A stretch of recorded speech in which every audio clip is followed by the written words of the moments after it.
성경 마태복음 2장 1절로부터 헤롯 왕 때에 예수께서 유대 베들레헴에서 나심에 동방으로부터 박사들이 예루살렘에 이르러 말하되 유대인의 왕으로 나신 이가 어디 계시뇨? 우리가 동방에서 그의 별을 보고 그에게 경배하러 왔노라 하니 헤롯 왕과 온 예루살렘이 듣고 소동한지라. 왕이 모든 대제사장과 백성의 수의관들을 모아 그리스도가 어디서 나겠느냐 물으니 가로되 유대 베들레헴이오니 이는 선지자로 이렇게 기록된 바 또 유대 땅 베들레헴아 너는 유대 골 중에 가장 작지 아니하도다. 네게서 한 다스리는 자가 나와서 내 백성 이스라엘의 목자가 되리라 하였음이니이다. 이에 헤롯이 가만히 박사들을 불러 별이 나타난 때를 자세히 묻고 베들레헴으로 보내며 이르되 가서 아기에 대하여 자세히 알아보고 찾거든 내게 구하여 나도 가서 그에게 경배하게 하라. 박사들이 왕의 말을 듣고 갈새 동방에서 보는 그 별이 문득 앞서 인도하여 가다가 아기 있는 곳 위에 머물러 섰는지라. 저희가 별을 보고 가장 크게 기뻐하고 기뻐하더라. 집에 들어가 아기와 그 모친 마리아와 함께 있는 것을 보고 엎드려 아기께 경배하고 보배합을 열어 황금과 유향과 몰약을 예물로 드리니라. 꿈에 헤롯에게로 돌아가지 말라 지시하심을 받아 다른 길로 고국에 돌아가니라. 저희가 떠난 후에 주의 사자가 요셉에게 현몽하여 가로되 헤롯이 아기를 찾아 죽이려 하니 일어나 아기와 그의 모친을 데리고 애굽으로 피하여 내가 네게 이르기까지 거기 있으라 하시니 요셉이 일어나서 밤에 아기와 그의 모친을 데리고 애굽으로 떠나가 헤롯이 죽기까지 거기 있었으니 이는 주께서 선지자로 말씀하신 바 애굽에서 내 아들을 불렀다 함을 이루려 하심이니라. 이에 헤롯이 박사들에게 속은 줄을 알고 심히 노하여 사람을 보내어 베들레헴과 그 모든 지경 안에 있는 산의 아이를 박사들에게 자세히 알아본 그때를 표준하여 2살부터 그 아래로 다 죽이니 이에 선지자 예레미야로 말씀하신 바 라마에서 슬퍼하며 크게 통곡하는 소리가 들리니 라헬이 그 자식을 위하여 애곡하는 것이라. 그가 자식이 없으므로 위로받기를 거절하였도다 함이 이루어졌느니라. 헤롯이 죽은 후에 주의 사자가 애굽에서 요셉에게 현몽하여 가로되 일어나 아기와 그 모친을 데리고 이스라엘 땅으로 가라. 아기의 목숨을 찾던 자들이 죽었느니라 하시니 요셉이 일어나 아기와 그 모친을 데리고 이스라엘 땅으로 들어오니라. 그러나 아겔로가 그 부친 헤롯을 이어 유대의 임금됨을 듣고 거기로 가기를 무서워하더니 꿈에 지시하심을 받아 갈릴리 지방으로 떠나가 나사렛이라는 동네에 와서 사니 이는 선지자로 하신 말씀에 나사렛 사람이라 칭하리라 하심을 이루려 함이로라. 아멘. 기도하겠습니다. 마태복음 2장 말씀에 떡을 뗄 때에 생명으로 우리에게 임하여 주옵소서. 거룩한 깨달음을 얻게 하여 주옵소서. 이 시간 주님 우리와 함께하여 주옵소서. 예수님의 이름으로 기도드리옵나이다. 아멘.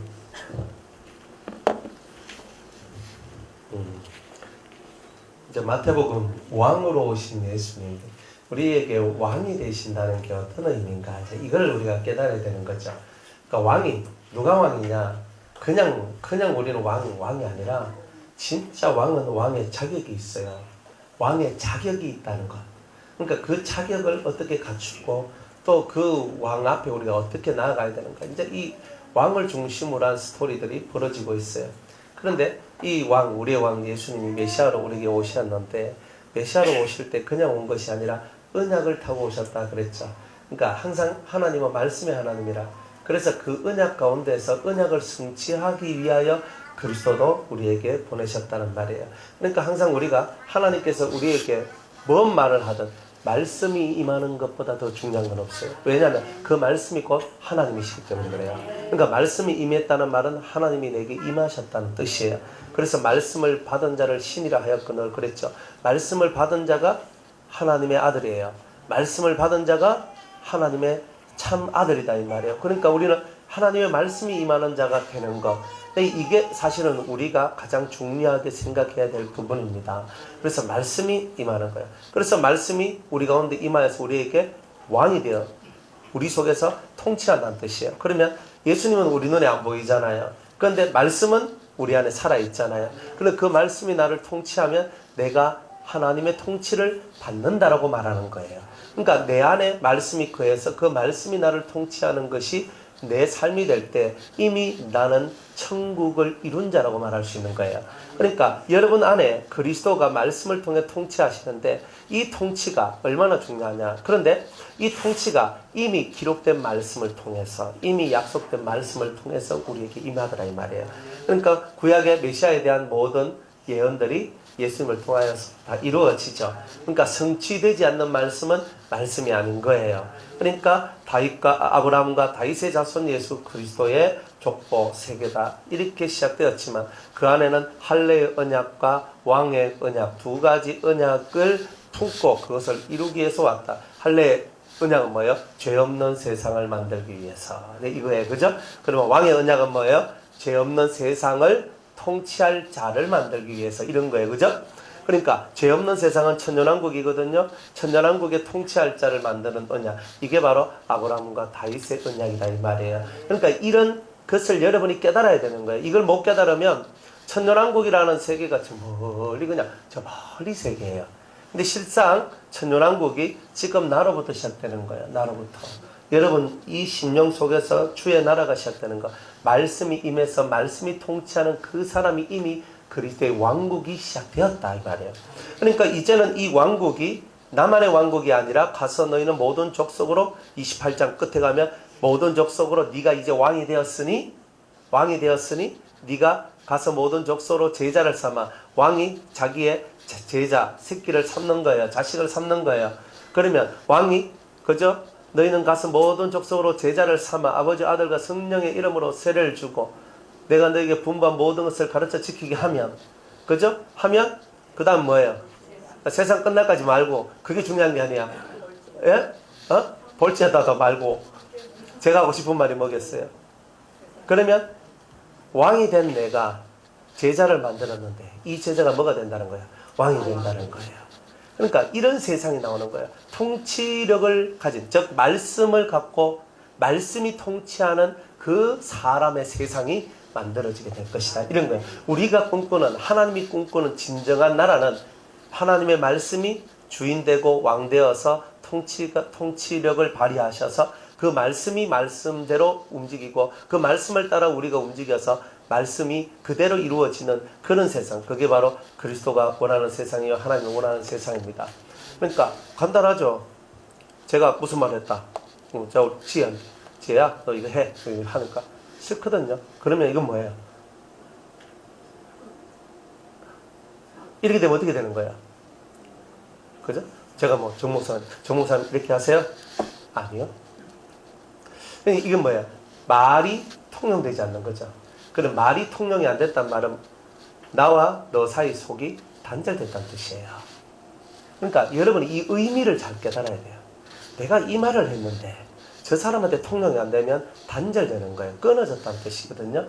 근데 내가 무슨 말을 했는데 예, 아멘 했어요. 그럼 뭐예요? 이거는 서로가 교통하고 있는 거잖아요. 그러면 교통을 해야 은혜가 되거든. 삶이 감사가 되고. 그런데 교통이 안 되면 다 땡이. 말씀 앞에 아멘 할 때 교통이 시작되는 거예요. 근데 말씀 앞에 노멘, 아멘 안 하고 아니요 하는 순간에 말씀과 내가 하나님과 내가 어떻게 돼요? 탁 단절되는 거예요. 그러니까 여러분들이 말씀의 세계는 그냥 이론적 세계라고만 생각하면 안 돼요. 이 말씀의 세계는 아멘 하는 순간에는 길이 열리고 너 하는 순간에는 길이 닫히는 거. 그러니까 이게 무시무시한 얘기가 들어있는 거예요. 그래서 예수님은 하나님 앞에 예 하고 아멘 했지 아니요는 안 했다 이렇게 얘기하잖아요. 그러니까 아니요를 안 했단 말은 뭐예요? 늘 순종했고 늘 교통이 됐다. 늘 활발한 교제가 이루어졌다. 이런 뜻이죠. 그러니까 우리가 이 기본적인 이런 깨달음을 얻으면 예만 잘해도 교통이 잘 된다는 거예요. 예도 못하는 사람은 교통이 안 된다는 거예요. 그러니까 말씀 앞에 이해할 때 하나님과 그리스도와 교통이 시작돼요. 그러니까 여러분들 확실한 증거 진짜 확실한 증거는 말씀이 내게 임한 게 증거인데 우리는 뭘 더 바라는지 몰라요. 그러니까 뭔가 조금 자극적으로 뭔가 와. 그럼 뭐 자극적으로 와도 또 몰라. 그러니까 이게 우리의 모습이다. 이 말이에요. 그러니까 말씀이 여러분들 속에 꽂혀 들어오면 이미 하나님이 여러분들에게 말씀했다는 뜻이에요. 그런데 말씀이 내 속에 꽂혀 들어오지 않으면 말씀 안 했다는 뜻이다. 이렇게 봐도 상관없어요. 내가 닫혀있든 하나님 닫혀있든 둘 중에 하나는 닫혀있으니 못 듣는 거지. 그러나 내가 하나님께 열려있는 상태에서는 못 들을 리는 없다 이 말이에요. 내가 깨달을 수 있도록, 내가 알 수 있도록, 내가 두뇌에서 못 깨달을 수는 있어. 하지만 하나님이 말씀하지 않는 건 없다 이 말이에요. 그러니까 말씀이, 언약이 성취하는 세계, 말씀이 이루어지는 세계, 그게 그리스도의 나라고 그리스도의 세계다. 이런 세계가 너희들을 통하여서 펼쳐져야 되는데, 이런 세계가 펼쳐지려면 연단을 받아라, 훈련을 받아라 하는 거예요.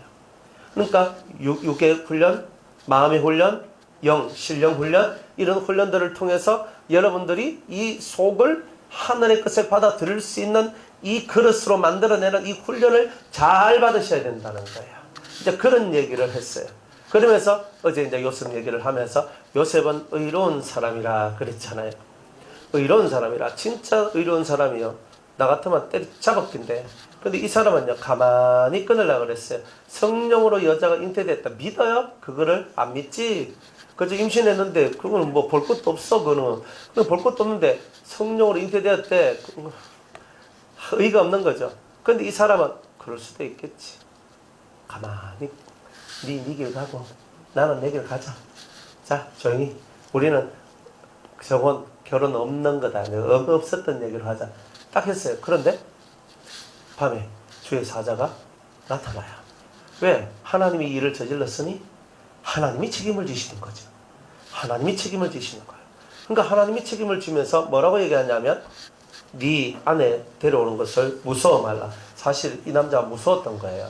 덜덜덜 떠는 거예요. 이게 보통 일이 아니잖아요. 저에게 잉태된 자는 성령으로 된 것이다. 사람이 아니다 말이야. 신의 권능과 신의 힘으로 잉태가 되었기 때문에, 그거는 이 여자 잘못도 아니고 네 잘못도 아니다 이 말이에요. 이거는 하나님의 큰 섭리와 뜻이 그 안에 있는 것이다. 이렇게 얘기를 하는 거잖아요. 근데 그 말씀을 들었잖아요. 여호와의 사자다. 그런 천사가 왔는데, 천사는 누구 심부름 온 거예요? 하나님의 심부름으로 왔잖아요. 그러니까 하나님께서 지금 이 요셉에게 말씀하고 있는 거잖아요. 하나님이, 요셉아, 네 안에 데려오기를 두려워 말라. 저는 성령으로 잉태된 자니라. 그러니까 그때서야 무서웠던 이 가슴이 어떻게 되는 거야? 이게 무서움이 사라지고 평안이 오기 시작했다는 거야.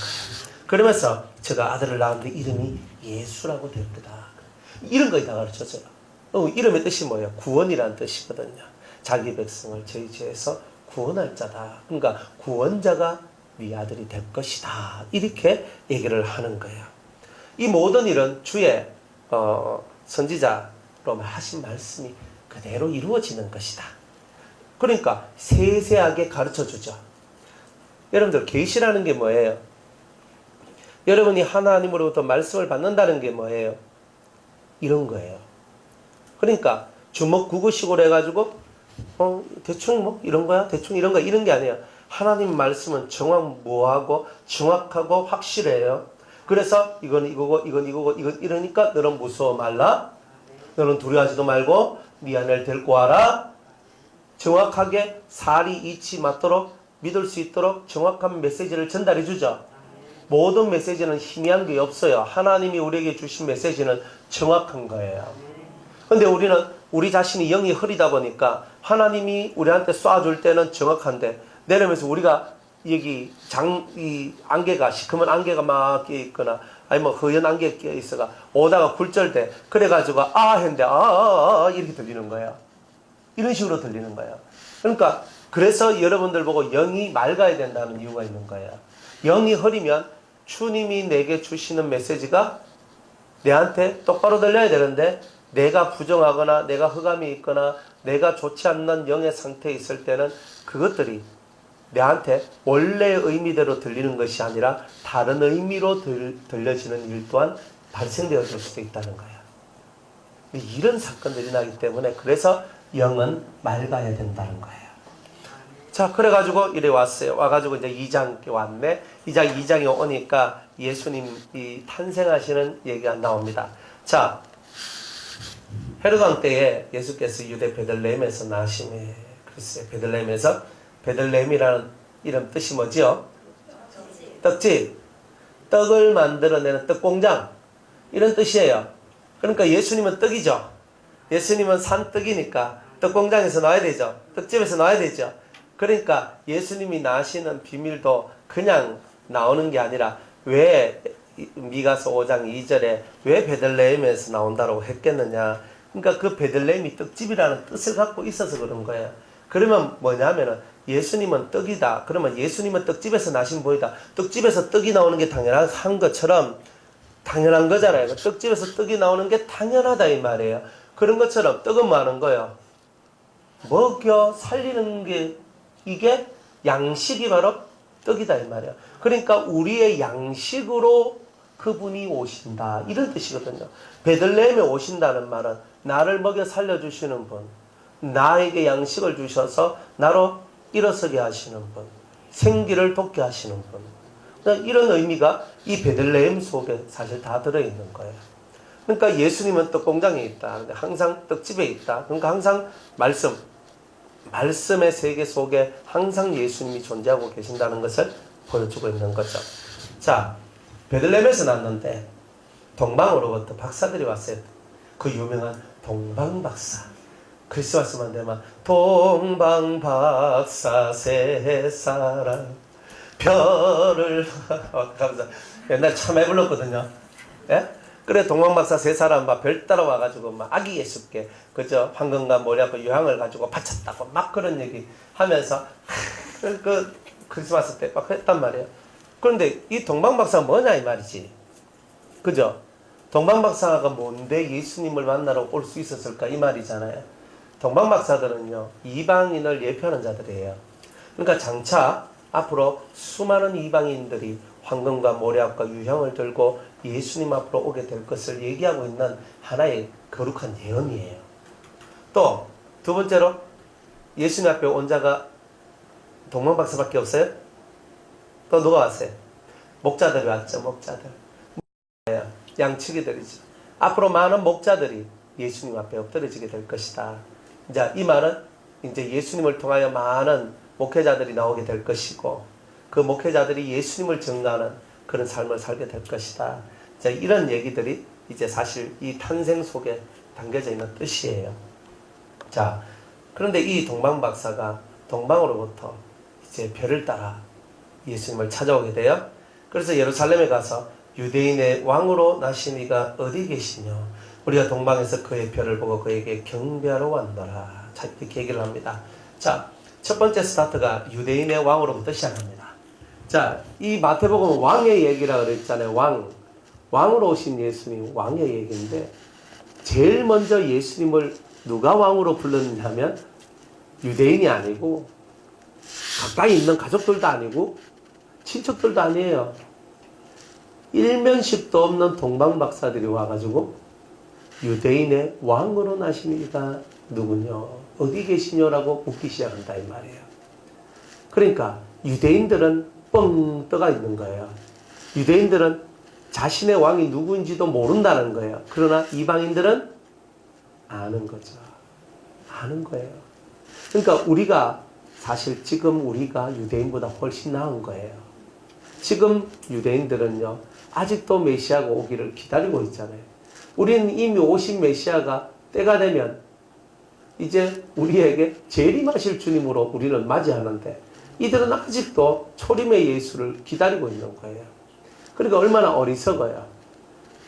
그래서 동방으로부터 왔는데 그의 별을 보고 왔다 그래요. 예수님의 별이 있대요. 그래서 예수님이 탄생했는데 유대인의 왕으로 오신 자의 별이 따로 있더라 이 말이에요. 그러면 이걸 보고는 점성술이라고 얘기하거든요. 천문학, 점성술 이런 것들을 얘기하는데 이 동방박사는 천문학을 공부하고 점성술을 공부했던 사람이다 이렇게 말하는 거야.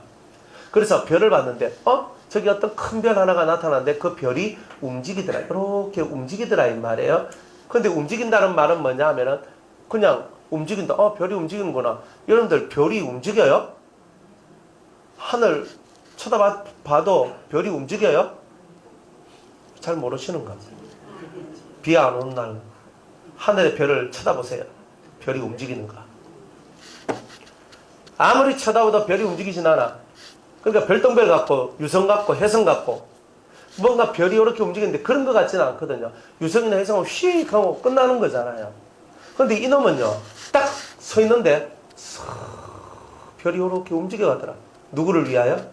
동방박사를 위하여 움직여 가는 거예요. 동방박사를 땡기고 있는 거. 저 별은 왕의 별인데 저 별이 어디로 향하지? 저 이스라엘 나라로 향하네? 유대인들에게 가네? 그러면 유대인들 속에서 유대인들 다스릴 큰 통치자가 난다는 건가? 이러면서 그들이 그쪽으로 가고 있는 거예요. 안 가도 되죠? 남의 나라 얘기인데. 남의 나라 얘기잖아요. 근데 안 갈 수가 없는 거예요. 왜? 별이 나를 끌고 있거든요. 세상에 이런 일이 드문 일이거든. 별이 움직이는데 별이 움직이는 그 움직임의 궤도를 따라서 내 발걸음을 계속 움직이다 보니까 예루살렘까지 왔다는 거예요. 그러니까 이거는 자기들한테는 숙명과 같은 얘기, 운명과 같은 얘기라는 거예요. 이 별의 임자를 만나는 것이 자기의 인생의 큰 운명과 같이 숙명과 같이 다가왔다는 거죠. 별이 움직여요? 따라가요. 여러분들 같으면 안 따라가겠어요? 별을 연구하는 사람이 별이 움직이는데 그냥 움직이는데 희한한 거예요. 여기에는 큰 사건이 있다. 큰 일이 있다. 그들은 가면서 깨닫는 거죠. 유대인의 왕으로 나신 큰 별이 있구나. 큰 별이 있구나. 이런 거예요. 자, 그래서 큰 별에 대한 얘기가 시작되는 거예요. 그러면 이 큰 별에 대한 얘기를 이 동방박사가 제일 처음 했나? 아니에요. 누가 했을까요? 예? 누구요?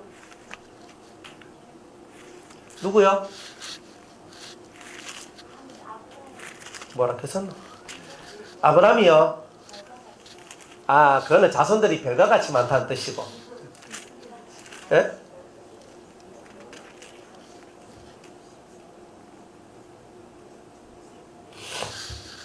민수기 24장 17절. 민수기 24장 17절.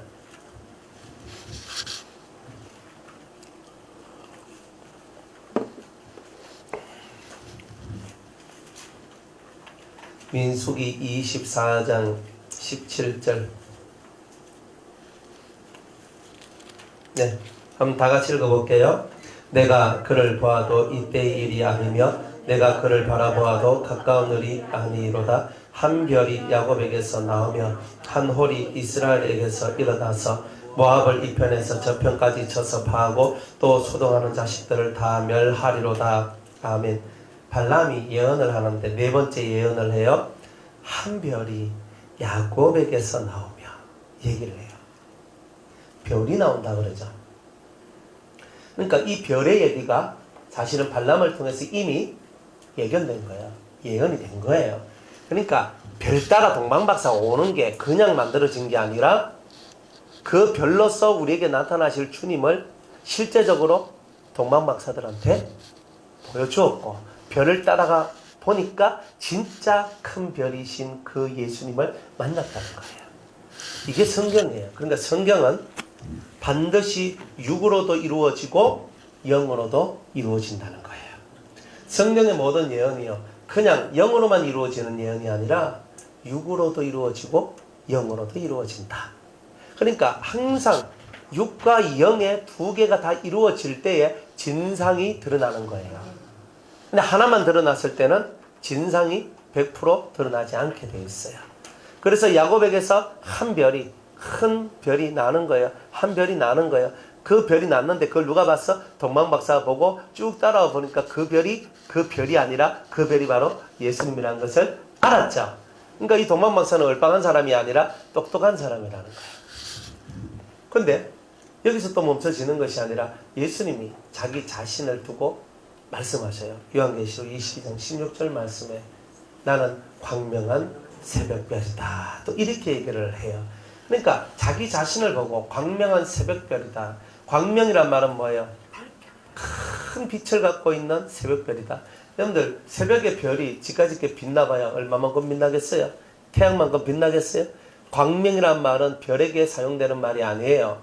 광명이란 말은 해에게 사용되는 말이에요. 맞죠? 여러분들이 아다르고다는 거예요. 별이 반짝인다 그러지. 별이 빛나네 가지. 광명천지네 이런 말은 안 써요. 그러나 예수님만큼은 내가 광명한 빛으로 둘러 진쳐 있는 그는 새벽별이다. 내가 곧 빛이다. 이렇게 말씀을 하고 있는 거죠. 그러니까 예수님은 자기 자신을 별이라고 얘기를 하는 거예요. 별. 그러니까 얼마나 별에 대한 얘기가 많아요. 그런데 여기서 이제 별이 끝나요? 아니요. 이 별 얘기는요, 성경에서 계속 나와요. 가장 유명한 사람이 에스더예요. 에스더의 이름이 뭐냐면 이름 뜻이 별이에요. 하다사라는 뜻은 복숭아라는 뜻을 갖고 있는데 에스더는 별이라는 뜻을 갖고 있어요. 별이래요. 그죠? 별이 뭐예요? 민족을 살리는 거죠. 에스더가 뭐였어요? 불임절 만든 사람이에요. 하만에 의해서 다 죽을 수밖에 없는 민족을 다 살려주고 그 원수를 갚도록 하는 거죠. 그걸 보고 별이라 하는데 그 일을 누가 하셨어요? 예수님이 하셨잖아요. 그러니까 예수님이 하실 별의 일을 누가 보여준 거예요? 에스더가 보여준 거예요. 내가 죽으면 죽으리라 하고 3일 금식하고, 그죠? 왕을 찾아가서 민족을 살리는 얘기인데 예수님은 죽으면 죽으리라가 아니라 실제로 죽고 3일 만에 다시 살아나셨죠. 그러면서 인생으로 하여금 큰 절기를 지키게 하는 거예요. 그리스도의 이 엄청난 이야기가 이 사람들 속에서 살아 역동하도록 만들어내는 거예요. 그러니까 별은 뭐 하는 거예요? 구원하는 거예요. 에스더가 민족을 구원하듯이 우리도 구원하는 거예요. 세상에는 인기 스타들이 많아요. 스타가 별인데 그 별들은 뭐예요? 인기죠. 인기가 떨어지면 끝나는 거. 그래서 자살하고 아니면 정신이 막 힘들면 마약하고 대마초 피우고 그런 거 그렇게 살아가는 거예요. 그러니까 성경에서 말하고 있는 이 별이라 하는 의미는 뭐냐면은 첫 번째는 빛이다 하는 의미고 두 번째는 구원자다 하는 의미. 이런 것들이 이 별이라 하는 의미 속에 들어져 있는 거예요. 그러면서 이 별은 하나님께서 보내신 자라 하는 뜻이 또 담겨져 있어요. 그러니까 하나님께서 보내신 자, 이걸 보고는 사역자 이렇게 얘기를 하는 거예요. 그래서 요한계시록 우리가 2장과 3장에 보면 에베소 교회의 사자에게 편지하기를, 그때 그 사자는 천사예요. 천사. 원문에는 천사라고 되어 있어요. 영어도 천사예요. 에베소 교회의 천사에게 편지하기를 이렇게 얘기해요. 그래? 왜 천사한테 편지를 해? 그러니까 성경은 천사라고 말했지만 우리는 읽어드릴 때 천사는 뭐 하는 사람이라, 뭐 하는 영이에요? 하나님의 말씀을 전달하고 대언해주는 메신저다 이 말이에요. 그와 같이 교회의 목사들은, 교회의 사역자들은 하나님의 말씀을 대언하는 자, 그 메시지를 전달하는 자가 되어야 된다. 이래 얘기하는 거예요. 그런데 그 천사를 보고 요한계시록 1장 21절인가 20절 보면은 예수님 오른손에 몇 별? 7별이 잡혀져 있는 거예요. 그죠? 그걸 보고 별이라 하는 거예요. 그러니까 이 별이라는 의미가 이렇게 성경에서 쫙쫙쫙쫙 나오고 있죠.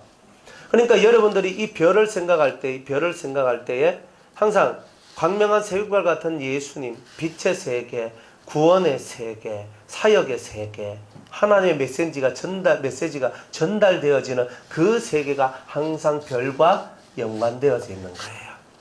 그러니까 이 별이라는 것이 얼마나 좋은지 몰라요. 그런데 거기서 또 끝나지 않아요. 또 별 얘기가 하나가 더 해야 돼요.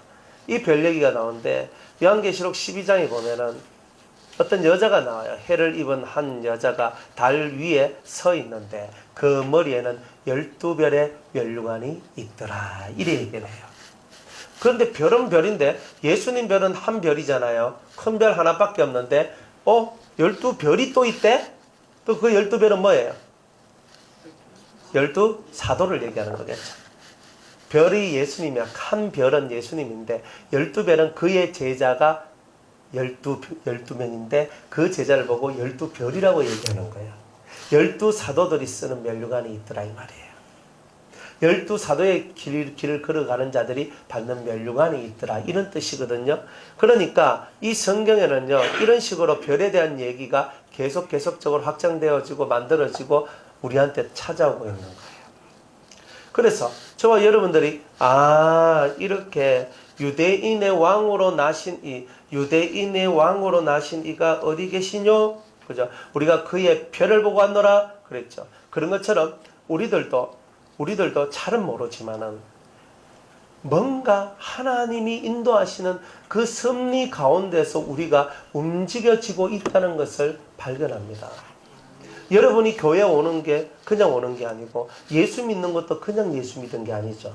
뭔가 보이지 않는 힘이, 메시지가 여러분을 이끌어가는 거예요. 별이 이끌어간다는 말은 하나님의 거룩한 말씀이 여러분들도 인정할 수 있겠나 없겠나 이것도 헷갈릴 정도지만 하나님의 어떤 보이지 않는 말씀의 흐름이 여러분들을 이끌어가고 있더라는 거예요. 그러니까 이 이끌림의 역사가 여러분의 삶 속에 들어와 있다는 거예요. 그러니까 여러분이 이 자리에 앉아 있는 것도 그냥 앉아 있을 수 있는 자리가 아니에요. 많게나 적게나 여러분이 이 자리에 앉아 있다는 것 자체가 이 별의 인도가 있었기 때문에 여기 와 있다는 거예요. 그러니까 별이 천사도 되고 사역자도 되고 예수님도 되잖아요. 그러니까 이런 움직임이 여러분을 이끌어온 거예요. 그러니까 여러분들은 하나님 앞에 선택받은 사람들이라는 거예요. 선택받은 사람들이다. 그러니까 여러분들이 하나님 앞에 택함을 받은 사람이라는 뜻이 뭐냐면 별의 인도를 받은 사람은 택함을 받은 사람들이다. 별의 인도를 받은 사람은 택함을 받은 사람이다. 그럼 여러분들은 진실로 별의 인도를 받으셨어요? 그러니까 내가 별의 인도를 어떻게 받았다고 말해요? 메시지가 여러분들 속으로 들어오면 여러분들의 마음에 말씀이 뚫고 들어왔으면 이미 별의 인도가 시작된 사람이다. 이렇게 말하는 거예요. 그러니까 여러분들은 나는 주님이 날 인도 안 해요 라고 하면 안 돼요. 주님은 항상 별, 메시지로, 그렇죠? 보이지 그렇게 찬란한 빛은 아니지만 캄캄한 밤을 수놓아주면서 사람들이 그 어두운 밤길에 넘어지지 않을 정도의 그 빛으로서 여러분들한테 일단은 다가와 주시고 있다는 거예요. 그거를 믿어야 된다는 거예요. 나는 캄캄해요 아니에요. 주님은 가장 어두운 새벽에 광명한 빛으로 내게 찾아오신 분이십니다. 근데 이게 우리의 신앙의 고백이 되어야 되는 거죠. 동방박사는요 어둠에 속한 자들이에요. 동방박사는 하나님을 경외하는 자들이 아니에요.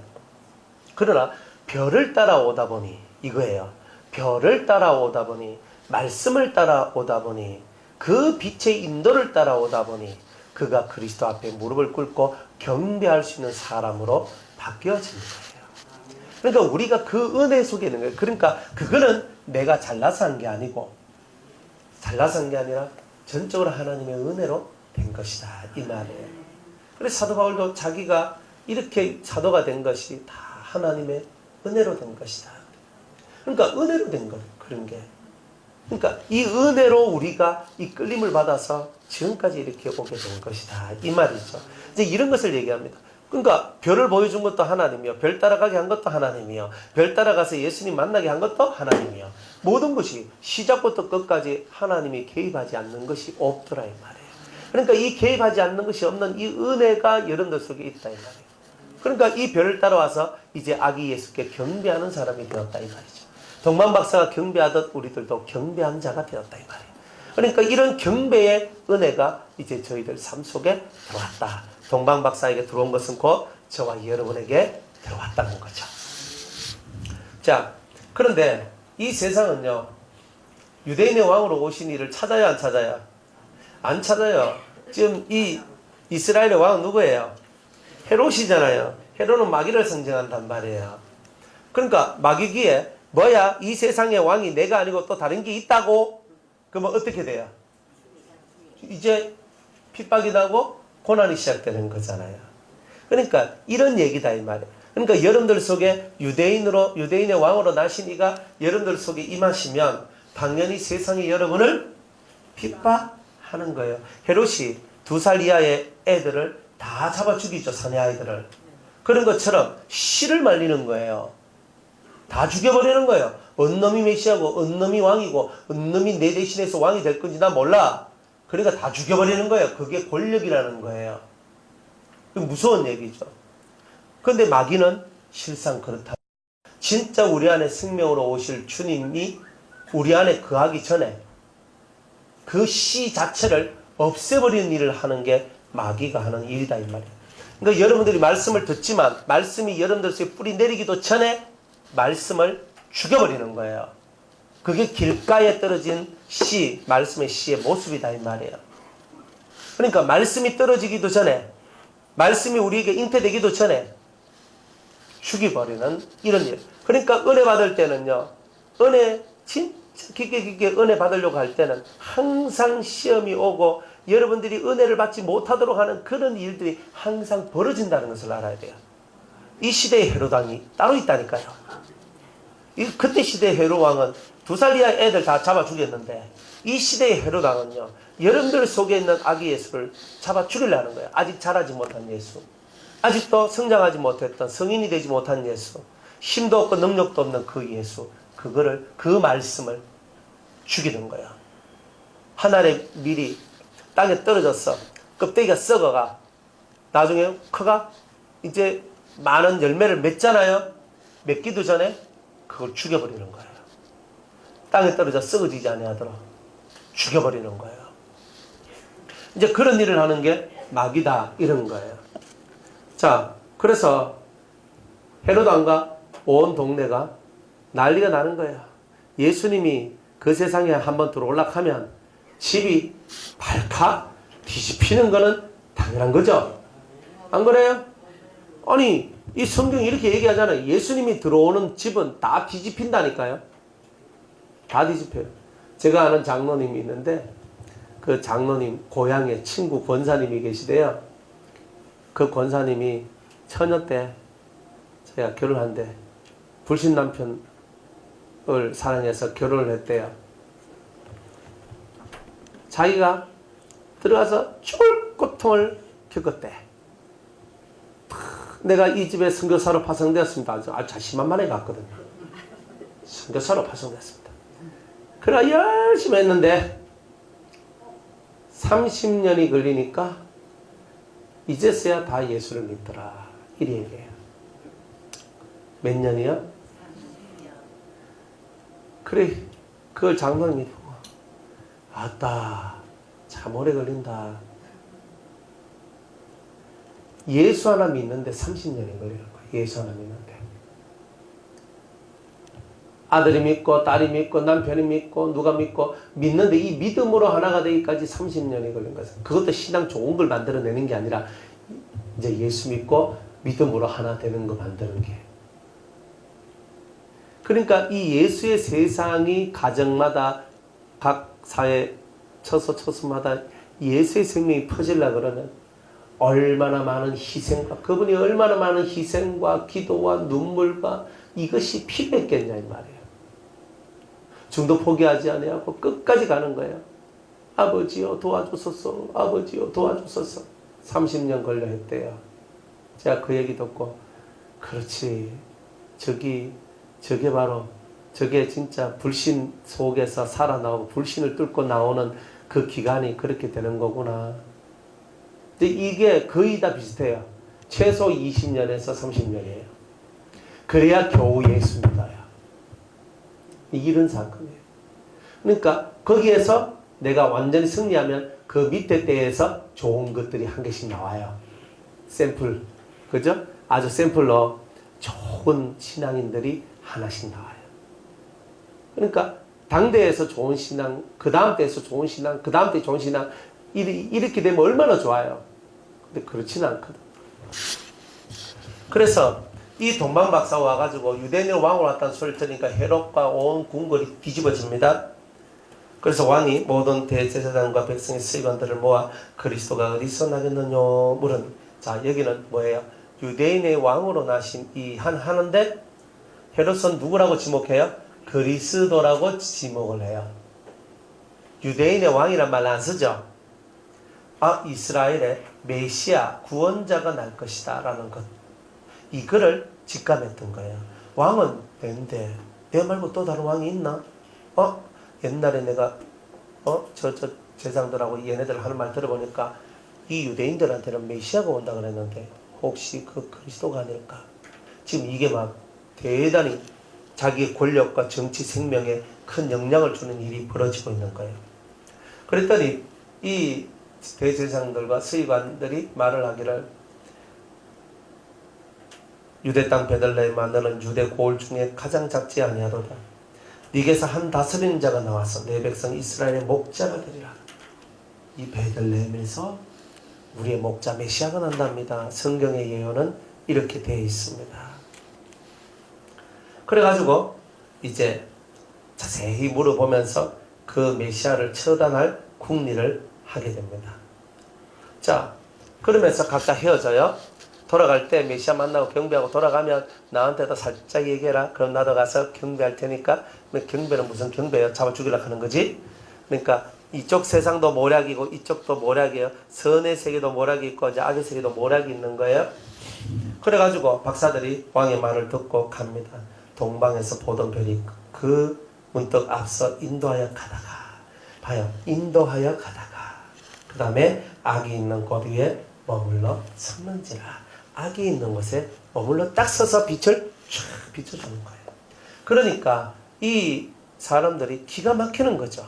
어떻게 저 별이 나타나서 우리를 이까지 인도해가, 어떻게 그 앞까지 우리를 진짜 그 대문 앞까지 나를 인도하는 건가. 참 대단히 그것이 신비로운 거예요.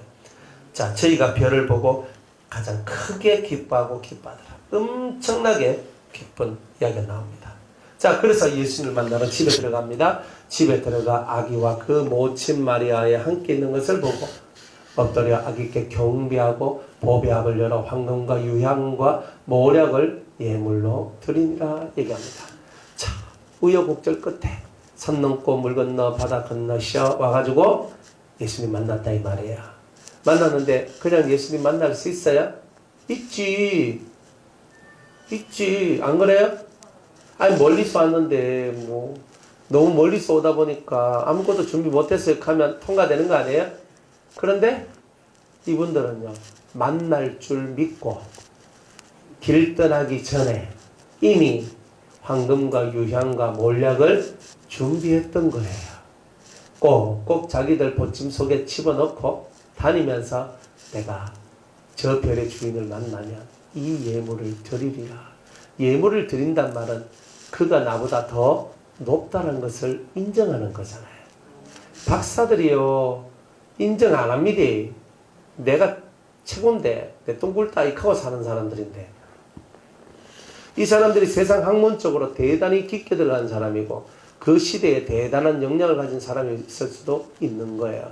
그런데 내가 다 세상에서 아무리 뛰어나다 할지라도 그리스도 앞에서는 엎드러져야 된다. 메시아 앞에서는 엎드러져야 된다. 결국 엎드러지게 되는 거예요. 자, 엎드러지는데 예물을 드립니다. 그냥 예물이 아니에요. 이 안에는 다 뜻이 있죠. 황금을 드려야 된다. 여러분들 예배 드릴 때마다 황금 들고 오십니까? 황금을 좀 들고 오세요. 좀 금두꺼비 한 마리씩 좀 들고 와가 하나님께 예물도 좀 드리고, 안 그러면 유향, 몰약과 같은 좋은 향, 기름 이런 것들을 하나님께 드려야 되는데, 아이고 막 황금 유향이 뭐 막 저는 돈으로 하랍니다. 그렇잖아요.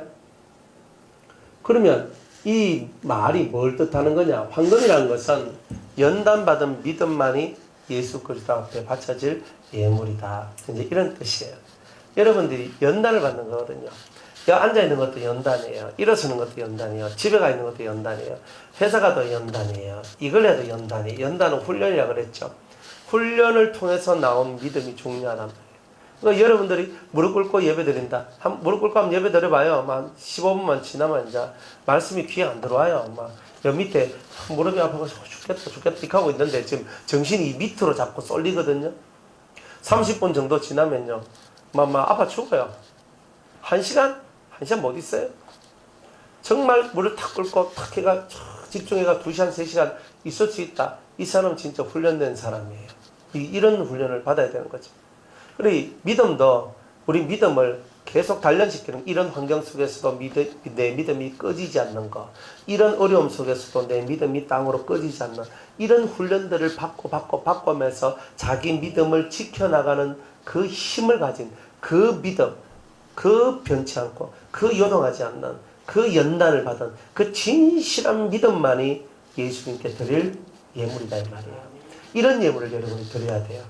천만금을 갖다 바쳐도 이 진실한 예물, 연단을 받은 훈련받은 이런 믿음이 아니면 예수님을 기쁘시게 할 수가 없다라는 거죠. 두 번째는 유향이에요. 유향은 뭐냐 하면은 쉽게 말하면 여러분의 기도라 보시면 돼요. 하나님 앞에 나갈 때, 예수님 앞에 나갈 때 여러분의 예물은 기도인데, 이 기도가 어떤 기도냐면 그냥 막 통성기도 됐다 마마 죄야 하는 그런 기도를 얘기하는 게 아니라 진중하게 고독한 중에 하나님을 만나기 위하여 그리스도를 만나기 위하여 1대1로 늘 주님 앞에 기도했던 그 기도의 삶, 그게 예물이다 이 말이에요. 그러니까 뭐 우리 통성기도 합시다 하면 죄야 하면서 하는데 이거야 뭐 여럿이 있으니까 함께 하는 거다 이 말이에요.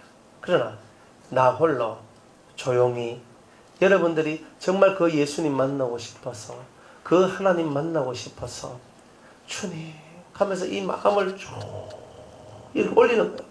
주님, 난 정말 주님을 만나고 싶어요. 난 정말 주님께 있고 싶어요. 정말 이 마음을 쭉 올리는 사람들이 있어요. 그게 예물이다 이 말이에요. 천만금을 바치는 것보다 이 예물이 더 값진 예물이다. 이렇게 주님 말씀하시는 거예요. 그러니까 여러분이 이런 기도를 예물로 바치세요. 그래야 예수님 앞에 있을 수가 있어요. 그 이 예물을 드리는 사람은 예수님 앞에 있으니까 예물을 드리잖아요. 예수님 앞에 없으면 예물을 못 드리잖아요. 그러니까 천만금보다 더 중요한 게 이런 예물이에요. 이것이 바쳐질 때 여러분의 인생이 정말 그리스도 앞에 있는 인생이 될 것이라는 거예요. 그리고 몰약이에요. 몰약은요, 변치가 않아야 돼요. 변치 않는 믿음을 드려야 돼요. 우리는 뭐 조금만 사건 있고 일 있으면 맨날 디비져가지고 맨날 마음이 여기 왔다가 저리 왔다가 뭐 시계는 똑딱똑딱 한다 그러는데 내 마음이 맨날 왔다 갔다 하는 거야. 그러니까 주님이 그걸 기뻐하나 이 말이죠. 그런 좀 변함없이 한결같은 그런 믿음을 좀 가져라 이 말이에요. 여러분들 조금 뭐 섭섭하면 섭섭하다 하고 기분 나쁘면 기분 나쁘다 하고 또 삐지면 또 확 하고. 그러니까 이게 뭐예요? 너무 마음의 세계가 얇잖아. 얇은 세계다 이 말이에요. 그런 얇은 마음을 갖고 하나님 앞에 나와서 엎드려질 수 있느냐 말이지. 그거는 아니다 이 말이에요. 그러니까 진짜 하나님이 예수님이 받고자 원하는 예물은 변함이 없는 거예요. 이 속에 변함이 없는 거예요. 근데 우리는 너무 변화무쌍한 거예요. 그러니까 주님이 그런 것들을 싫어하는 거예요. 그러니까 이런 예물을 갖고 하나님께 드리면 최고의 예물을 드린 자가 되는 거예요. 그러면 이 사람들이 처음에는요, 별을 따라와서 예수님을 만났어요. 그럼 여기서 끝나는 게 아니에요. 그 다음에는 천사가 와서, 그죠? 지시를 받아요. 이제 하나님이 친히 그 사람한테 계시하시고 말씀하시기 시작하는 거죠. 별 따라왔을 때는 한마디 말도 없죠. 항상 이걸 알아야 돼요. 따라올 때는 한마디 말도 없는데 이제 주 앞에 자기를 내려놓고 확고한 예물을 드리고 그 예수님을 진실한 예수님을 만나고 난 다음부터는 말씀이 시작되고 가르침이 시작되고 지시하시기 시작된다. 그러니까 여러분들이 왜 나는 안 되고 이름만 하면 안 되고 여러분이 예수님 앞에 올 때 드려야 될 세 가지 예물이 없어서 그런 거다. 이래 보시면 된다 이 말이에요. 세 가지 예물을 가지셔야 됩니다. 세 가지 예물. 그죠? 첫 번째, 연단받은 믿음. 두 번째, 고독한 기도, 골방 기도, 오직 주님만 쳐다보는 기도. 세 번째는, 그렇죠, 변치 않는 믿음. 이 세 가지가 정확한 예물이 되어서 하나님 앞에 드려졌을 때 그때부터 지시하신, 계시하신, 말씀하신 이런 것들이 시작된다. 이런 거예요. 그러니까 여러분들이 이런 은혜 속에 들어오셔야 여러분이 제대로 신앙생활을 하는 거라고 말할 수 있겠죠. 제대로 신앙생활을 안 하는 사람들은 그런 지시하심이나 가르치심이나 계시나 이런 것들이 없다 이 말이에요. 그러니까 없으니까 신앙생활이 재밌어요? 재미가 없어. 내가 뭐 기도를 해도 뭔 말을 하시는지, 내가 이걸 해도 내가 아무 마음의 변화도 없고 무슨 뜻인지 모르겠습니다. 나는 신앙생활을 하는 건지 먹는 건지 도저히 이해를 못하겠습니다. 이거 끝나버리는 거예요. 그러니까 왜 그러냐? 예물답게 못 바쳐서 그럴 거예요. 예물을. 그래서 여러분들이 주님은 물질의 세계에 있지 않고 여러분의 영혼, 마음의 세계에 있는 거다. 그랬죠? 그러니까 물질의 세계에 있으면 우리도 금 갖다 바쳐야 되는 거예요. 그런데 금은 가지고 왔지만 실제적으로 주님이 우리한테 얘기하는 이 금은 그 금이 아닌 거예요. 그러니까 이런 것을 여러분이 깨달을 때만 진짜 하나님을 만날 수 있다 이 말이에요. 그러니까 헌금 많이 하면 하나님 만난다 아니죠. 만약 그럴 것 같으면 부자들만 하나님 다 만날 거 아니에요. 가난뱅이는 못 만날 거 아니에요. 근데 하나님 그렇게 불공평한 하나님은 아니거든요. 그러니까 황금 내라 이게 아니에요. 돈 갖다 바쳐라 이게 아니라 네 속에 연단받은 믿음을 내라. 변치 않는 믿음을 좀 가져라. 제발 좀 나를 흠모하고 사모하는 진실한 기도가 필요하다. 이런 것이 확고하게 이 심령 속에 만들어졌을 때에 여러분들에게 말씀이 열리기 시작한다. 이런 거예요. 어떤 사람, 이제 여러분들이 성경을 읽다 보면 베드로한테 그저 말씀하죠. 내가 이 반석 위에 내 교회를 세우리라. 음보의 권세가 너를 함몰하지 못할 것이다. 그 다음에 세울째 뭐예요? 내가 네게 천국 열쇠를 주리니 그랬잖아요. 우린 좋은 거 다 알잖아요. 그럼 뭐 받아야 돼요? 이 반석 위에 교회가 세워지기. 하나님 저를 통하여 교회가 세워지기를 원합니다. 좋죠? 두 번째는 음부의 권세가 나를 해하지 못할 것입니다. 좋죠? 제일 좋은 게 뭐예요? 천국 열쇠잖아요. 이게 점진적 말씀이라고 하는 거예요. 점진적 말씀. 이게 무슨 말이냐면 반석, 말씀 위에 하나님의 집이 세워지면 두 번째로 이게 중요하죠. 말씀 위에 반석이신 예수 말씀 위에 하나님의 집 신앙 여러분들 심정 안에 성전이 지어지면 음부의 권세가 여러분을 해하지 못할 것이고 그 다음에는 천국 열쇠를 받게 될 것인데 살아계신 하나님의 말씀을 해석할 수 있는 능력이 나온다는 거예요. 이 해석자가 되는 게 이게 대단히 고급스러운 사람이 되는 거거든. 하나님 앞에서. 그러니까 이런 신앙생활로 들어가야 되는 거 아니에요? 천국 열쇠를 받아야 되는 거예요. 마지막은 뭐냐? 천국 열쇠를 받는 거예요. 천국 열쇠를 받으면 문이 열려요. 열려. 닫혀져 있는 문이 열려. 해석할 수 없는 그 문이 열려요. 근데 이 문이 열리는 이 은혜가 일어나는 거예요. 그러니까 이런 신앙생활 해야죠. 그러니까 뭐 재미가 있니 없니 뭐 나는 힘이 있니 없니 이런 게 아니라 제대로 알고 제대로 준비해서 제대로 된 과정을 거쳐 지나가다 보면 다 된다 이 말이에요. 안 되는 이유가 뭐냐? 여러분이 몰라서 그런 거예요 사실은. 요렇게 가르쳐주고 요렇게 여러분이 믿고 나아가면 예쁜 신앙이 돼요. 부담 하나도 없잖아요. 황금 내라 안 그러고 요양 내라 몰락 내라고 넌 맨날 돈 갖다 바치고 맨날 하라 가면 너무 힘이 들고 막 은혜 받으러 가면 뭐 헌금 낼 돈도 없고 나는 못 가겠다 하고 이런 거 하지 말라는 거지. 여러분이 바쳐야 될 예물을 제대로 바쳐야 되는데 그걸 못 바치고 엉뚱한 데 고민하고 있는 거예요. 안 그래요? 그러니까 제발 하나님을 믿는 여러분들이야. 하나님은 물질 속에 있지 않고 여러분의 믿음 안에 있다는 것을 깨달으세요. 그러면 여러분은 영혼의 자유를 얻어요. 안 그래요? 그러니까 자유가 있는 신앙을 가져야 되는데 다들 묶여가지고 막 돈에 묶이고 무엇이 묶이고 맨날 묶여가지고 우리가 그 묶임받은 인생을 사는 거라. 그러니까 돈 없으면 뭐 푹 쳐지고 돈 좀 있으면 팍 올라가고 그런 신앙생활을 하면 안 된다는 거예요. 그러니까 우리는 영혼의 길을 제대로 걷는 자가 돼야 돼요. 안 그래요? 그래서 이렇게 예물을 드리니까 꿈에 헤롯에게로 돌아가지 말라 지시하심을 받았다. 이제 이런 지시적 은혜, 가르침의 은혜가 벌어지는 거예요. 명령이죠. 너 이렇게 해야 돼. 너 이렇게 해야 돼. 그러면 선택이 빠르죠. 하나님이 여러분에게 말씀하시면 선택이 잘 되겠죠. 그죠? 뭐 김권사님 이렇게 뭐 주님이 김희숙 권사야 너는 이렇게 해라 하면 끝났잖아요. 그럼 내가 할 수 있는 건 뭐예요? 순종하든지 불순종하든지 둘 중 하나밖에 없잖아요. 너 이렇게 해라. 너 어제야. 넌 이렇게 해라. 얼마나 심플하고 좋아요. 근데 그걸 누구한테나 다 그래 해줘요? 나도 그걸 원해요. 그렇게 하면 내가 얼마나 편하겠어요 이 신앙생활이. 주님이 다 천사를 통해서 막 해가 그자 곽 집사야 너는 이렇게 해라. 너 신랑한테는 이런 말을 해줘라. 막 얼마나 쉬워야만 입에 할 말 다 넣어주는데. 그죠?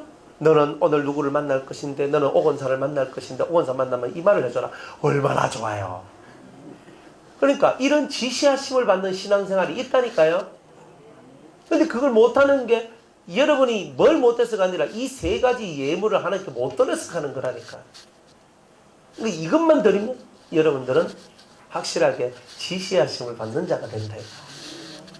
그 다음에 13절부터 보면요, 요셉에게 주님이 나타나요. 그죠? 자, 요셉의 얘기도 똑같아요. 지시하심이에요. 그죠? 말씀하심이죠. 이제 계속 아기 예수를 데리고 있는 이 요셉에게 주님은 계속적으로 천사를 통하여 말씀하기 시작하죠. 하나님의 의를 쫓아가고 얼토당토 않는 일이지만 얼토당토 않는 그 일도 아멘하고 순종하고 마음으로 받아들였을 때에 주님은 요셉에게 말씀하기 시작하시더라 이 말이에요. 그 전에 요셉에게 말씀했다는 내용은 없어요. 단지 가만히 끊으려 했거든. 자기 속에는 하나님의 의가 있으니까, 생명을 사랑하는 마음이 있었으니까, 그래 네가 불륜을 저지르고 부정을 저질러도 그래 그럴 수도 있지, 그래 가라, 내가 너 조용히 보내줄게, 그 남자하고 잘 살아라, 뭐 이거 진짜 이런 마음이었단 말이에요. 진짜 우리 같으면 그래 하겠냐. 그런데 요셉은 그렇게 했단 말이에요. 했는데 하나님은 그런 마음을 의롭다고 여기시는 거예요. 의롭다고.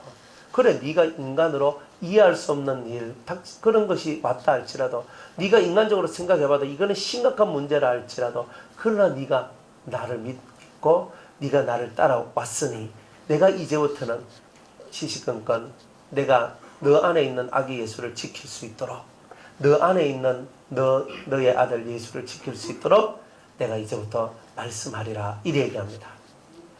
모든 중심은 뭐예요? 자기 속에 있는 예수님을 지키기 위한 하나님의 지시하심, 가르치심, 인도하심, 말씀하심이죠. 그러니까 여러분 속에도 마찬가지예요. 여러분 안에 있는 예수, 여러분 안에 있는 진리를 지키기 위한 역사가 일어난다는 거죠. 여러분이 제대로 주 앞에 순종하면 이런 역사가 일어난 거예요. 순종이 제사보다 낫다는 게 이런 내용이에요. 근데 우리가 순종을 안 하면 어떻게 돼요? 이런 은혜가 사라져버리는 거예요. 그러면 맨날 내 머리 골머리 싸면서 살아가야 돼요. 골머리 싸면서 살면 어떻게 돼요? 머리 쉬지 뭐. 안 그래요? 힘들지 뭐. 안 그래요? 그러니까 나는 잘하려고 하는데 안 돼. 왜 안 되노? 순종이 뭔지를 몰라서 그런 거예요. 이 순종의 세계가 얼마나 무시무시한데. 그래서 순종한단 말이에요. 그래 아멘 해서 아멘 하는데 그때부터 천사가 와서 말씀해 주기 시작합니다. 헤롯이 너 아들 예수를 죽이려고 한다. 너 애굽으로 떠나라. 장소까지 다 가르쳐줘요. 참 얼마나 좋습니까? 그죠? 저 목사님 7년 대할 날이 오면은 어떻게 하나 가면 저기에다가 뭐 땅 파고 뭐 이거 해가지고 갖다 놓고 내가 살아야 되나? 막 이럴 필요가 없는 기라 그게. 이제는 그런 거 안 하지만은 그렇게 할 필요가 없어요. 7년 대할 날이 오든 8년 대할 날이 오든 상관이 없다니까요. 우리는. 왜? 천사가 와서 지시하잖아요. 지금은 천사보다 더 강한 성령의 역사가 우리에게 오셔서 우리가 말씀하시잖아요. 안 그래요? 그러면서 주님 오실 날이 가까웠다. 너는 대비하라. 아니면 뭐 속에서 지금 환난 날이 시작됐는데 너는 이때는 이렇게 하라. 다 가르쳐 준다니까요. 그런데 이런 걸 믿어야 되는데 내가 두려우니까 몸뚱아리가 움직여버려요. 그러면 실패하는 거예요. 항상 주님은 우리의 신앙을 보는 거지. 우리의 신앙을 보는 거지. 내 몸이 움직이는 게 먼저가 아니라는 말이에요. 그러니까 신앙의 세계가, 진리의 세계가 확고하면 여러분들 속에 두려움이 사라져요. 7년 대할라나 오라. 내가 너를 맞이하리라. 맞이할 것 같으면 맞이해야지. 피할 수 없으면 맞이해야지. 부딪히면 되는 거예요. 그래도 어렵잖아요. 미카지 말고. 환난을 두려워하면 이미 여러분은요 고난의 노예예요. 7년 대하나 그 극심한 환난이 오더라도 그래 이것도 내가 통과해 가야 될 것이라면 내가 가야 되겠구나. 내가 굶어야 된다면 굶고, 내가 그 속에서 순교당할 만하면 순교당하고, 죽을 만하면 죽는 거지. 그리고 내가 주님의 신부로 준비되어 있으면 7년 달라 오기 전에 데려받아 가겠지. 그럼 뭐 그리 걱정이 나. 안 되면 부딪히고 되면 올라가고. 이런 좀 마음에 강단 있는 강한 마음이 우리 속에 필요한 거 아니겠어요? 바람 불어도 이건 무슨 중독 걸린 사람 꼭 금단 현상 걸린 것 같이 막 다다다다다다 떨리는데 저는 그런 거 다 봤거든요. 그러니까 금단 현상 뭐 어떻게 된 거 전 다 보고 다 알아요. 그건 다 봤어 그런 거. 그러니까 막 속이 겉은 이러고 있는데 속이 다다다다다다다 떨려요. 진짜 진동이 오락했더니만 그 진동은 안 오고 엉뚱한 진동이 와가지고 난리를 치는 기라 이게. 그래가지고 막 이 떨리는 거예요. 막 다리가 떨리는 거예요. 환란이 무섭고 뭐가 무섭고 고난이 무섭고 이게 무섭고 이렇게 하고 있는 거예요. 그게 일생의 매여 종로로 하는 거예요. 그게. 그러니까 죽으면 좋잖아요. 살아도 좋잖아요. 왜 그걸 못 깨닫냐 이 말이에요. 그러니까 살아가는 것도 은혜고 죽는 것도 은혜인데 내가 예수님 때문에 핍박을 받으면 그게 내가 복인데 그러니까 이 복되고 좋은 것들이 우리한테 다 왔는데 왜 두려워하고 왜 떨고 왜 힘들어하고 왜 왠니 죽니 사냐고 그렇게 사냐 이 말이지. 그래 주님은요 요셉한테 현몽을 해요. 마리아한테 현몽 안 해요. 그래도 가장한테 오죠. 그죠? 이 요셉한테 옵니다. 와가지고 말하기를 헤롯이 아기를 찾아 죽이려 하니 일어나 아기와 그의 모친을 데리고 애굽으로 피하여 내가 네게 여기까지 거기 있으라. 따라합시다. 내가 네게 이르기까지. 자 기한까지 정해져야 안 정해져요. 자 따라합시다. 장소, 기한. 그러니까 이게 다 있단 말이에요, 없단 말이에요? 있단 말이에요. 그러니까 여러분들이 하나님께서 역사하실 때는요 어디를 간다 해도 어떤 장소에 가면 그게 얼마만큼 있으며가 이미 정해져 있는 거예요. 그러니까 여러분들이 어떤 사람은 뼈를 묻어야 될 사람이 있거든요. 그럼 뼈를 묻어야 돼요. 어떤 사람은 뼈는 안 묻고 적당히 발만 담그고 가는 사람도 있어요. 그는 그 사람의 그거예요. 근데 우리는 뼈를 담가야 되거든. 뼈를 담그는 삶을 살아가야 되는데 어쨌든 하나님이 행하시는 모든 것은 이렇다 정확하다. 그러니까 하나님은 주먹구구식으로 역사 안 한다. 하나님은 항상 역사하실 때 정확한 장소, 정확한 기간을 주신다는 거예요. 근데 정확한 기간이라 그래서 그게 몇 월 며칠부터 몇 월 며칠까지 가는 이런 게 아니라 내가 너에게 다시 올 때까지 너긴 여기 있으라. 그러니까 네가 이동할 때가 되면 내가 찾아오는 신호가 곧 네가 이제 이 자리를 떠나야 될 때다. 이걸 정확하게 보여주는 거죠. 그러니까 신앙생활은 이렇게 하는 거예요. 내가 여기 있어야 되나 가야 되나 맨날 우리는 또 그런 것도 헷갈리잖아요. 하나님 나보고 저 가락하십니까? 저 성교 가락하십니까? 저보고 저 뭐 하락하십니까? 말락하십니까? 하고 이거 살아가는 거예요. 그런 거 이제 좀 그만하고 이제 여러분들이 진짜 이 마음속에 요셉과 같이 의로운 자가 되든지 동방박사와 같이 이렇게 진실한 예물을 드리든지 이 영적인 이야기가 여러분의 이야기가 되면 이런 말씀하심과 지시하심이 여러분들 것이 되는 거 아니에요. 그러니까 이렇게 여러분이 배워나가면 여러분들이 이런 것을 배워나가면 나중에 여러분이 별이 되어서 여러분이 천사가 되어서 다른 사람을 지시하고 가르치며 그들이 하나님 앞에 올라설 수 있도록 만들어내는 그런 분들이 되실 수 있다 이 말이에요. 그러니까 우리는 그런 사람이 되기 위하여 이런 훈련을 하는 거예요. 그래서 기본 밑바탕이 좋아야 돼요. 동방박사 같이 산 넘고 물 건너 바다 건너고 험한 일을 겪어도 메시아를 만나야 된다는 일념 하나로 그 꿋꿋한 그 의지 하나로 버텨나오는 그런 의지력도 필요하고 요셉과 같이 정말 사람을 사랑하고 사람을 살리는 것이 가장 의로운 일이라는 깨닫는 이런 깨달음도 여러분에게 필요하단 말이에요. 이게 가슴 속에 확 다가와야 돼요.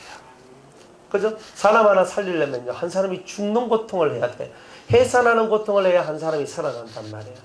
근데 누가 편안하게 살라 그러지 그 해산하는 고통을 가지려 합니까? 그거예요. 요셉과 같은 사람은 이런 사람이야. 그러니까 이런 것들을 갖고 여러분들이 신앙생활을 해야 여러분들이 중도 포기하는 게 없는 거예요. 중간에 좀 안 맞으면 자꾸 이쪽으로 갔다가 돌아오고 그럼 맨날 원위치네. 그러니까 원위치니까 발전이 안 되잖아. 목사님 와 나는 발전이 없습니까? 없지.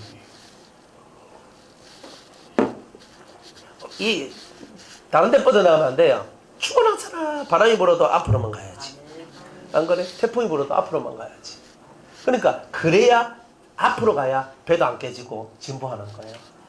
근데 자꾸 옆으로 뺐다가 이쪽으로 뺐다가 뒤로 갔다가 뒤돌아봤다가 뭐 이렇게 하고 있으면 이제 게임 끝나는 거예요. 그때는 뭐냐?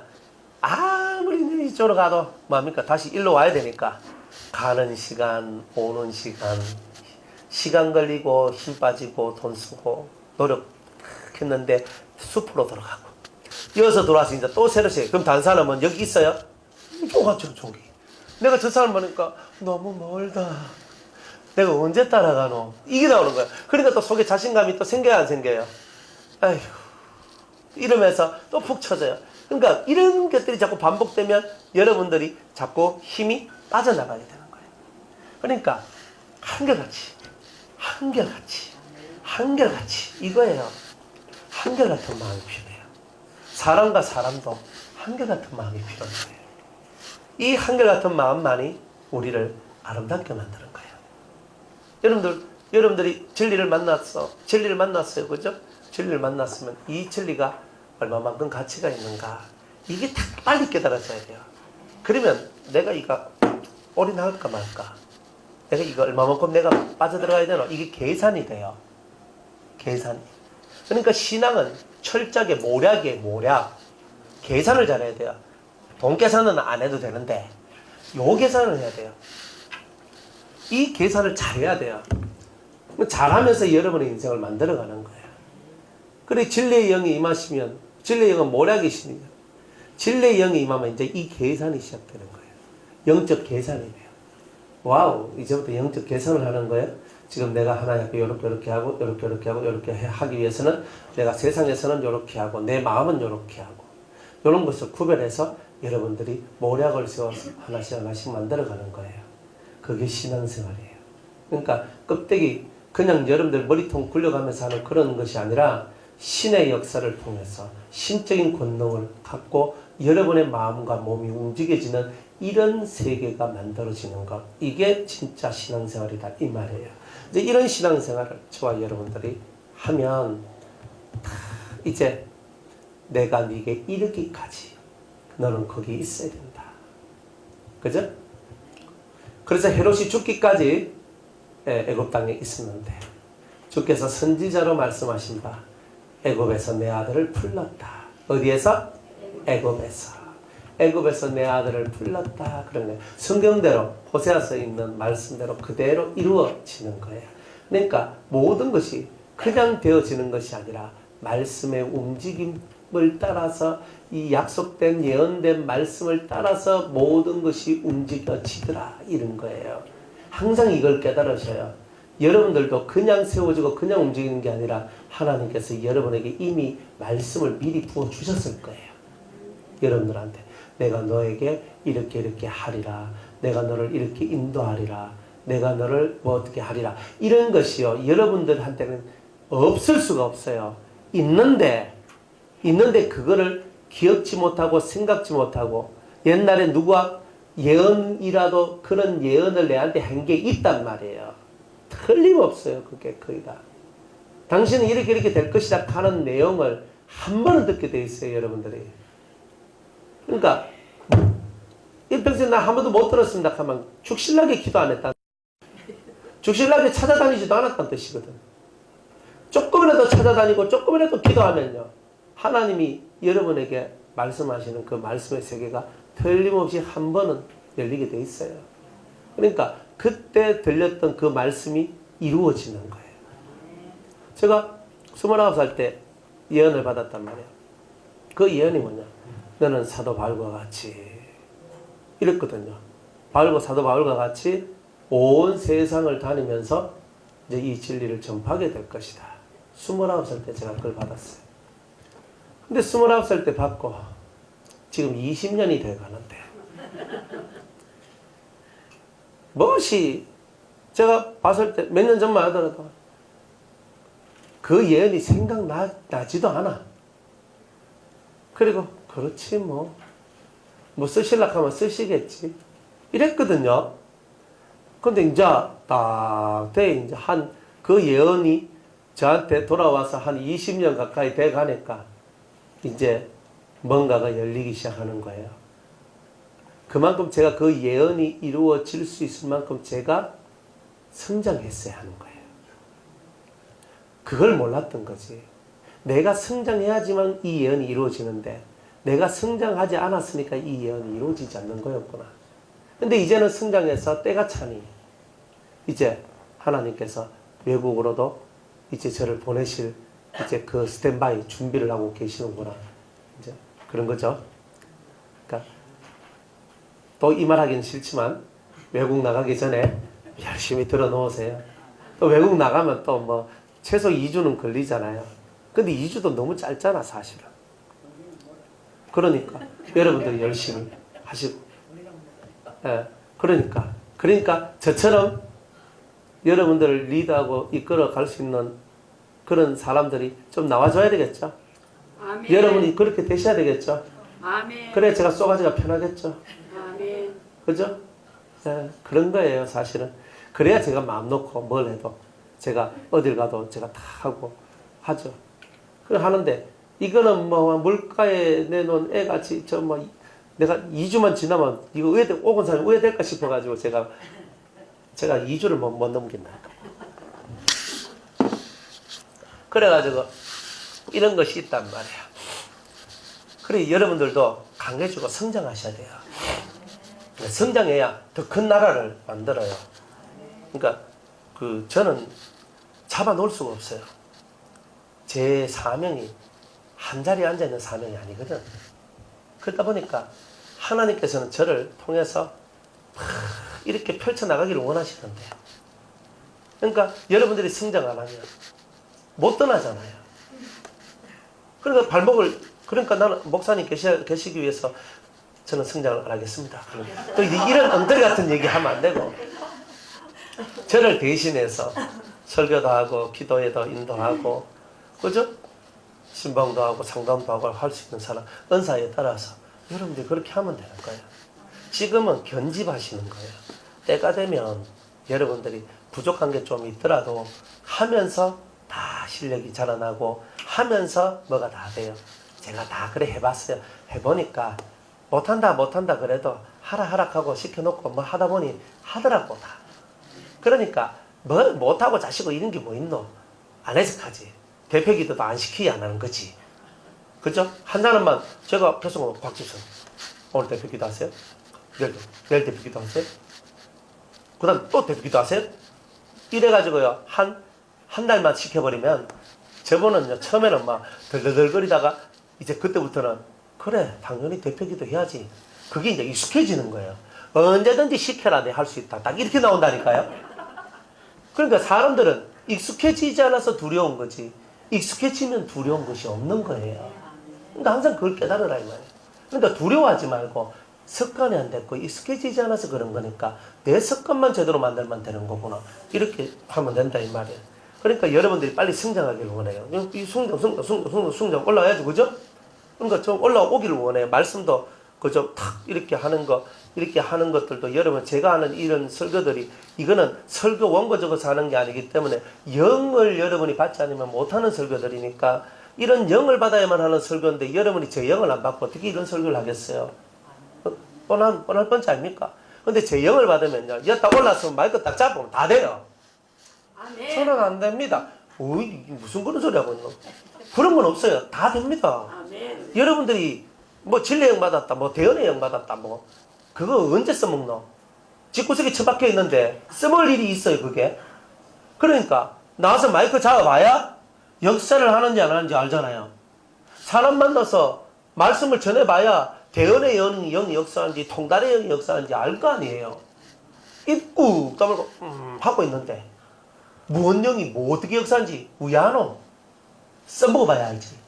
힘과 도구는 써봐야 하는 거예요. 그러니까 쓸 수 있는 기회가 있으면 얼른 그죠? 제가 여러분들이 은혜 받고 어느 정도 능력이 차면 한 번씩 이제 세울 거란 말이에요. 그러니까 내 혼자만 다 안 해먹습니다. 이제 다 세우는 거야. 이건 평신도가 뭐고 필요 없어요. 은혜 받고 능력자들이 쓰는 거라. 은혜 받고 능력자들이 쓰는 거라. 제가 딱 여러분들 서서 말씀 전하고 기도하고 하면서 해봐요. 그러면서 여러분 일당백으로 커나가는 거 아니에요.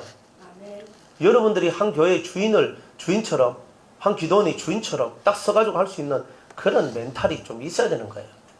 맨날 저는 배우기만 하겠습니다. 이렇게 하고 있어요. 예수님의 뜻은 알거든요. 너희는 가서 모든 족속을 제자를 삼아가래. 제자를 삼았겠지. 니하고 똑같은 거 만들어내라 했거든요. 그러니까 저는 쟤하고 똑같은 걸 만들어내는 게 제가 해야 될 일이잖아요. 자꾸 만들어내가지고 저처럼 일하도록 하고 저처럼 하나님 나라를 위해서 충성하도록 만들고 그렇게 사는 게 제 일이에요. 저는 여기야 좋사오니 그러면 주님하고 이거 안 맞는 거예요. 여기가 좋기는 뭘 좋아. 너는 내 아들의 말을 들으라 하잖아요. 그거는 안 하고 여기만 좋사오니 하고 있을 됩니까? 많이 성장하시기 바랍니다. 근데 정말 여러분들이 많이 성장되셨어요. 성장됐다는 걸 뭘 아느냐면 여러분의 쏘가지를 보고 알아요. 여러분들 속에서 올라오는 게 참 많이 바뀌었어요. 안 바뀐 것 같은데 바뀌었어요. 우리 정다운 집사님도 안 바뀐 것 같은데 저 쏘가지가 좀 강해지기 시작하더라고. 그래서 저 속도 맨날 약해 빠져가지고 맨날 뒤비지고 엎어지고 넘어지고 쓰러지고 울고 혼자서 안 봐도 뻔하거든. 저 속에서 나올 수 있는 건 뻔한 거거든요. 그래가지고 있는데 좀 강해지네요. 그죠? 참 좋아요, 그게. 예. 하여튼 뭐, 하나님께서 집사님을 제대로 잘 이끌어 가시는 거예요. 예. 그래, 쏘가지가 강해져 가는 거야. 약해 빠지면요, 다 디비지거든요. 알아요. 저분 제가 만난 지가 몇 년인데, 얼마나 잘 디비졌는데. 예? 완전 막, 찌짐으로 치면은 막, 헷가닥이 얼마나 잘 됐는지. 그런데, 이제 그 속에서 이제 벗어나는 거예요. 그래서 힘을 더 내쉬고 하나님께 더 집중하고 더 기도하고 하다 보면 이제 그 세계가 벗어나는 거예요. 그러면 뭐 우울증이고 뭐 남편이고 뭐 누구 이게 중요한 게 아니라니까 다른 세계가 열려요. 그렇죠? 그러니까 누구든지 다 마찬가지예요. 그 다른 세계가 열려야지. 그러니까 말씀이 임하고 지시하시고 나를 이끌어가고.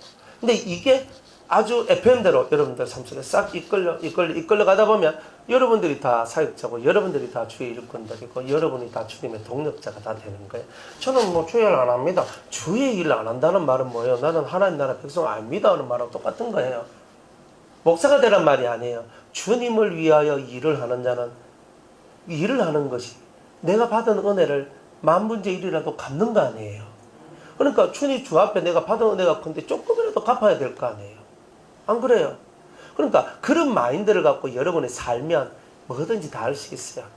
작거나 크거나 여러분이 어느 정도만 성장하면 여러분 옆에 여러분들이 이렇게 케어해줘야 될 사람이 붙어져요. 케어해줘야 될 사람이 내가 케어해줘야 될 사람이 붙어졌을 때 이미 사역은 시작되는 거예요. 그걸 알아야 돼요. 그러니까 저는 공적으로 하는 거고 여러분은 비공식적으로 하는 거예요. 그죠? 저는 공적으로 하는 거, 여러분 비공식적으로 하는데 하나님 앞에서는 공적으로 비공식이 필요가 없어요. 다 똑같아요. 그죠?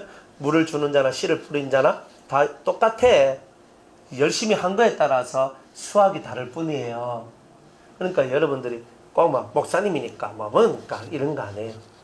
집사님들도 다 복음 전하고 생명을 위해서 일하고 옛날에 초대교회 집사님들이 다 그래 했잖아요.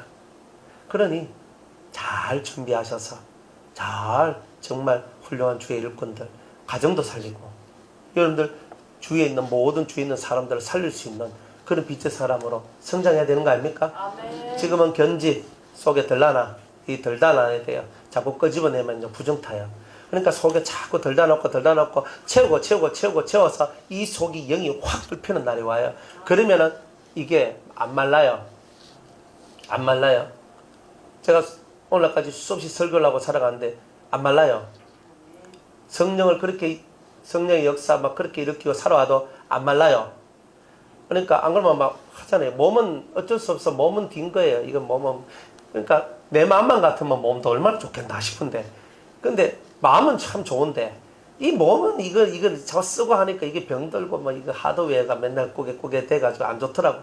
그건 어쩔 수 없는 거예요. 그거는 그렇게 내가 지고 가야 될 거면 갈 수밖에 없는 거예요. 그러나 정말 이 속에 있는 마음은 푸르청청하게 해가지고 다 주를 위해 살고 주를 위해 죽고 그렇게 살다가 가면 되지. 근데 그게 이 속에 팍 있거든. 얼마나 좋은지 몰라요. 그래서 주의 사자가 역사한다. 천사가 역사한다. 메시지가 날라온다. 바로 이 세 개가 여러분들한테 열려주시면 여러분은 진짜 백의 신앙생활이다. 이런 겁니다. 그러니까 항상 주님이 여러분 앞서서 역사하시겠죠. 주님이 뒤서 오진 않아요. 주님은 항상 우리 앞서 가시는 분이니까 여러분의 길을 평탄케 해줄 줄 믿으세요. 앞서 가셔서 여러분의 길을 평탄케 해줄 줄 믿고 그분의 인도를 세밀하게 관찰하고 귀 기울이고 쳐다볼 수 있는 그런 집중력을 키워나가면 돼요. 그러면은 안 들리던 것이 들리기 시작해요. 주님이 내게 말씀하시네. 성령이 내게 말씀하시네. 때로는 천사가 내게 말씀하시네. 실제로 천사가 와서 말하거든요. 이 시대에 그런 게 있어요. 있죠. 아니 성경에 기록된 이 얘기가 왜 지금은 없어요? 있어요. 지금 이거 성경에 써놨지. 없으면 성경에 안 써놨을 거 아니에요. 지금도 천사를 만나서 천사와 대화하는 사람이 있겠죠? 있어요. 그러니까 이런 것들. 그러나 천사보다 우리는 천사는 뭐 왔다 떠나면 그만인데 성령은 안 떠나니까 성령이 내 안에 임재하셔서 내게 말씀하시는 거 이 더 좋은 거 갖고 있잖아요. 근데 잘 못 써먹잖아요. 그걸 잘 써먹자. 잘 써먹으려면 여러분들이 의와 순종, 의지 이런 것들을 잘 갖춰야 된다는 겁니다. 자, 그래서 이제 애굽에서 헤롯이 죽으니까 애굽에서 돌아옵니다. 돌아오는데 갈릴리 나사렛 지방으로 갑니다.